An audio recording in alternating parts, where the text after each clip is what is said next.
Government కాలేజీలో దాంట్లో కూడా అటు తల్లుల అకౌంట్లకు డబ్బులు పడ్డాయి కదా, అది ఒక కొత్త కాన్సెప్ట్ అయింది. అయితే అందరికి ఇచ్చారా, అందరికి ఇవ్వలేదా, ఇది ఒక చర్చ నడుస్తుంది. ఇంటికి ఒకరికే కదా వచ్చింది, అందులో ఈ డబ్బులతో రెండో వాళ్ళని చదివించుకున్నారు, ఇదంతా నడుస్తుంది. ఇప్పుడు సమస్య ఏంటయ్యా అంటే, అసలు చదువుకోవాలా లేదా, చదువు కొనాలా, చదువు కొనాలా?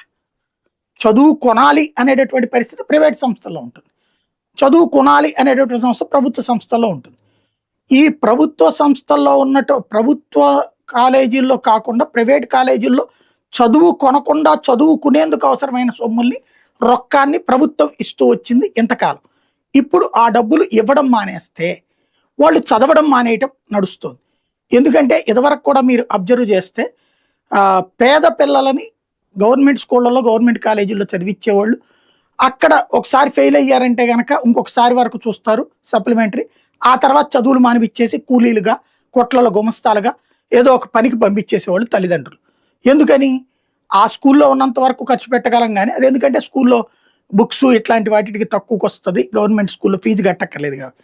అదే సప్లిమెంటరీ ఏంటంటే ప్రైవేట్లు చదివించాలి, అంత డబ్బులు ఇచ్చే స్తోమత లేక వాళ్ళని చదువులు మానిపించిన రోజులు ఆనాడు నడిచినాయి. అందుకనినే భారతదేశంలోనే అతి తక్కువ అక్షరాస్యత ఉన్న రాష్ట్రం ఆంధ్ర, నిరక్షరాస్యత అత్యధికంగా ఉన్న రాష్ట్రం ఆంధ్ర. బెంగాల్ కూడా కాదు, బీహార్ కూడా కాదు, ఈశాన్య రాష్ట్రం